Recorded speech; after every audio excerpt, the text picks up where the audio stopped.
আর আমি সৃষ্টি করেছি জিন এবং মানুষ এজন্যই যে যাতে তারা কেবল আমি আল্লাহর ইবাদত করে।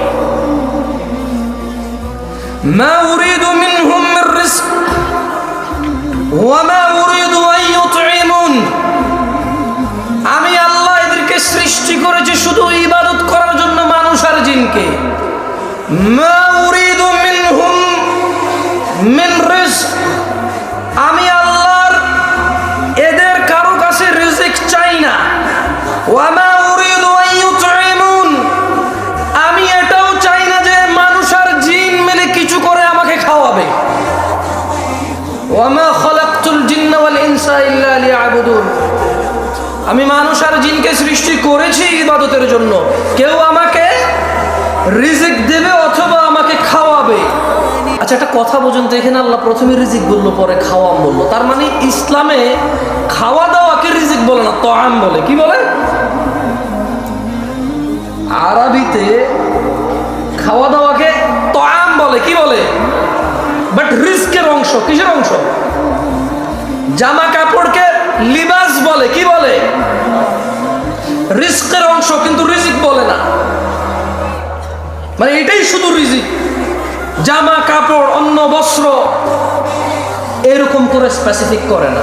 লিবাস কিন্তু রিজক, তাআম কিন্তু রিজক, আল মাল কিন্তু রিজক, সুস্থতা রিজক, সম্মান রিজক, ইলম রিজক, বাচ্চা কাচ্চা রিজক। সো আমরা বাংলাদেশিরা কনফিউজড, আমরা দ্বিধাদ্বন্দ্বের মধ্যে ভুগতেছি যে সম্পদ নাই মানে কিচ্ছু নাই, সম্পদ না মানে রিজিক নাই। আল্লাহ বলছেন ইন্নাল্লাহা হুয়ার রাজ্জাকু যুল কুওয়াতিল মাতিন, নিশ্চয় তিনিই তো রিজিক দাতা, প্রবল শক্তিধর পরাক্রমশালী। তাহলে আল্লাহ মানুষ আর জিনকে কেন সৃষ্টি করেছে?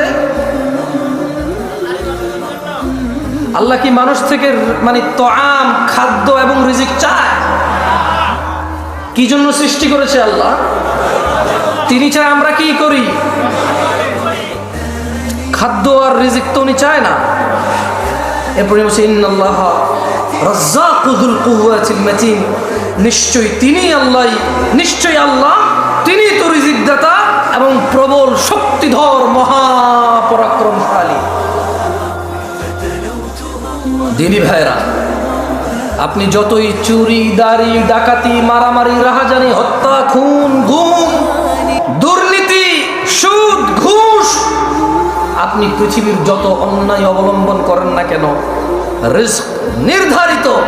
আপনি আপনার নিজের রিজিক নিজে চুরি করেন, ডাকাতি করেন, ঘুষ খান, সুদ খান, অন্য কারণে খাইতে পারেন না, এগুলো নির্ধারিত আল্লাহর পক্ষ থেকে।